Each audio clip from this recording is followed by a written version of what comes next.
weather ngayon, oh, 50 at sunny pa. So, I think wala kaming white Christmas this time. Kundi, sunny Christmas.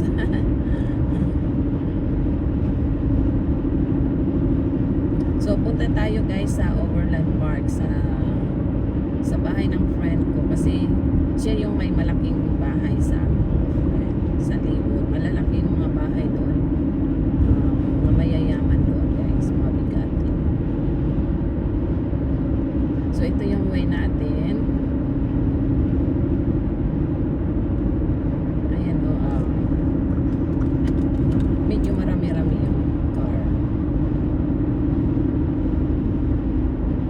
Pero ganito yan guys. Sa may Missouri at Kansas. Ganito lang ang traffic. Hindi talaga siya yung tulad sa ibang state like California or Chicago na parang nasa Pilipinas ka. Dito, ganito lang yan. Hindi sobrang hectic yung traffic. Unless na may snow, may mga accident yun. Pero pag ganitong normal days, ganito lang hindi talaga hectic yung traffic niya.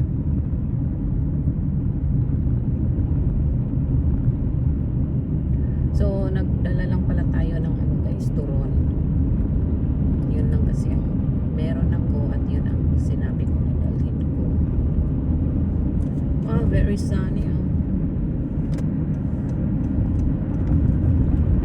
So, ito yung daanan papunta sa Overland Park.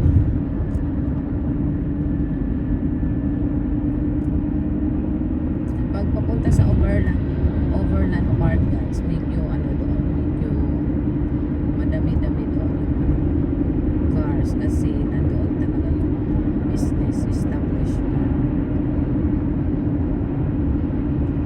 Dati doon kasi ako nakatira, saka andun halos lahat ng mga friends ko sa Overland Park.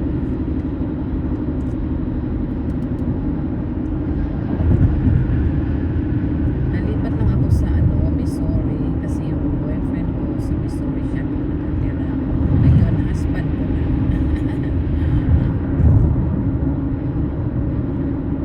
Pero matagal din kami guys ng background. So ito guys, tingnan nyo yung Kansas at Missouri, ganito makikita nyo mga daming mga puno dito. So far walang mga dahon. Ganito lang yung makikita nyo dito. Walang masyadong dito mga matataas na buildings yung tulad sa Chicago, di ba matataas, sa California, hindi gano'n. Yung dito parang nasa countryside ka.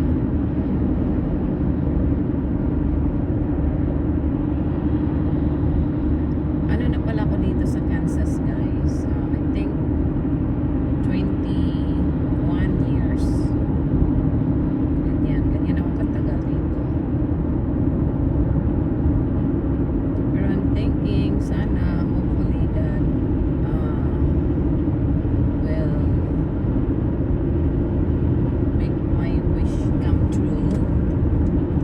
Gusto ko sana yung yung may dagat tulad sa Florida. Pero it depends if it's God's will, diba? Yung party pala namin guys, alas 4 mag-umpisa. Naku, malilit tayo. After 4 tayo darating. Pero alam mo naman, Filipino time. Pag sinabing 4 means 5. Diba? Filipino time pa rin yung dala namin dito guys. Meron lang ibang mga friends ko na talagang American time. Meron namang iba na sobrahan naman ang pagka-Filipino time. Pag sinabing 5, nako mag-i-start alas 8 na ng gabi. Yung iba gusto nang umuwi. Sobrang tagal naman.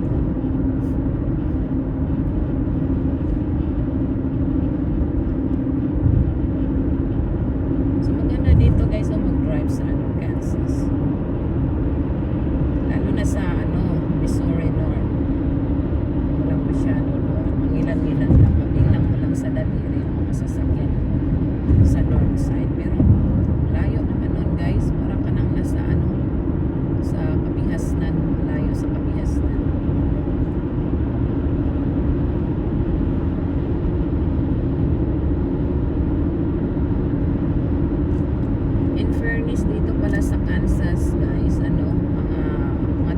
dito is in general very disciplinary.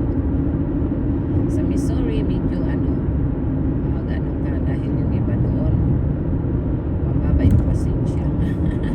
Yun lang napansin ko. Lalo na pagsisingitan mo pa. Nako, yung iba magsasay ng finger. Tapos yung iba parang kakainit ka. May part lang sa Missouri na gano'n. Pero hindi lahat naman gano'n.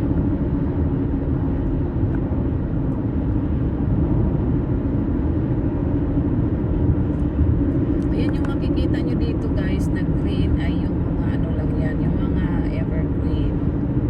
The rest of the trees brown na. Wala na, kalbo na.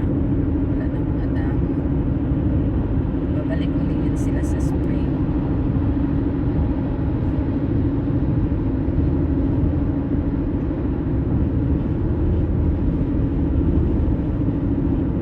So, pajama party kami ngayon guys.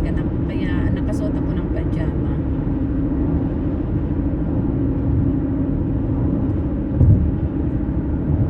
Last year, ginawa din namin to pajama party. So, may mga games siya, yung ano, host. Tapos may mga pa-prize, kung ano-ano lang games. Maaga-aga kaming mag-start.